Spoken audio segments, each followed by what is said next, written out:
I'm Priscilla Barrera with the Investing News Network, and here with me today is Brent Cook of Exploration Insights. Brent, thank you so much for joining us today. Good to see you again. Yeah, all right, so we're here at VRIC 2020. To start, I wanted to ask you, how are you finding sentiment this year, and do you think it's going to last throughout 2020? With the caveat that every January in Vancouver is positive regardless of what is really going on. I think this time it's legitimate. I think the markets have turned, the metals are coming back to some degree, interest in the sector is coming back, crypto and cannabis have kind of fallen away, and I think people, both funds and retail, are looking for new places to put their money in a sector that's pretty much been unloved for a number of years. So I think it's positive, and I do think it'll continue. I think it's going to be a good year. Right, and so talking specifically, obviously, about the junior mining space, how do you think this year is going to be similar or different to 2019? I think we're going to see a lot more financings of juniors. I mean, I've talked to a number of companies who went to raise, $2 million, $3 million just so they can get through the year and do their program, and they're way oversubscribed. There's a lot more money looking for, very selectively, looking for solid, legitimate, honest management with good ideas. So we're going to see a lot more drilling, and I expect we'll see some legitimate discoveries this year. All right, and another thing we've seen this year is precious metals prices rally. What do you think needs to happen for that to translate to the mining equities market? What needs to happen, basically? I think I don't see a lot of anything out there that's going to take precious metal prices down significantly, and I can list a whole number of things, and I'm sure you've talked to people that have, of why the gold price is probably going to stay stable or more likely to go higher. So I think that's real.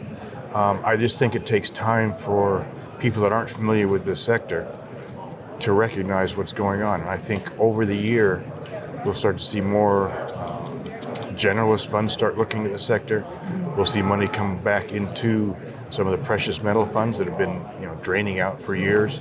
So we'll see it happen slowly, but it's a recognition process. Right, and 2020 is also election year for the US. How do you think that's going to impact, I guess, the US dollar, but also exploration companies? Well, I expect the US dollar to perform relatively poorly, given all the debt issues we've got and the political turmoil we're causing around the world, the uncertainty, et cetera. How that's going to affect precious metal companies, I think it's going to raise the gold price, so it's going to be positive. All right. Not necessarily positive for the world, but this tiny little sector. That's true. And what about having Trump for a second term? Will that be good for mining? Will that be good for mining? Probably. Probably.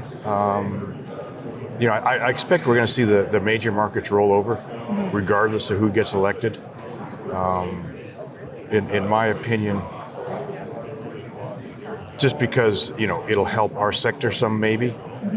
I don't think it would be a good thing to have Trump in again. I think it's just chaos, and it's going to get worse with a man who has no insight into how the world works, unless he's it's a real estate deal. All right, and for investors that might be new to the space, I wanted to ask you, what is one lesson you learned very quickly when you started investing in mining? Don't lose money. Okay. And this is really, it's a hard lesson to learn, but you come into a stock for a reason. There's a thesis. The thesis being that XYZ is going to happen, and it'll prove the concept, and you stick with it. What happens a lot is you'll get a drill results back and it'll be bad. You go, but maybe this will happen, or I hope. Once you go from an investment thesis to hope, it's time to sell. So I think really the thing is get out. If it doesn't work, get out. Most of them aren't going to work, so just get out when it's not working. But if it's working, double down. Right.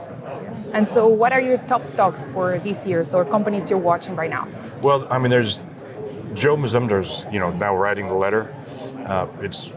We agree on most everything, but it's his letter, and there's things we're buying right now that we probably wouldn't talk about, but certainly out there that we own, I like Blackstone, which is an Australian listed company, nickel deposit in Vietnam. Looks pretty interesting. I think nickel's got a good shot. Companies that are not in the portfolio that I've just looked at around here, Liberty Gold certainly is onto a massive gold system.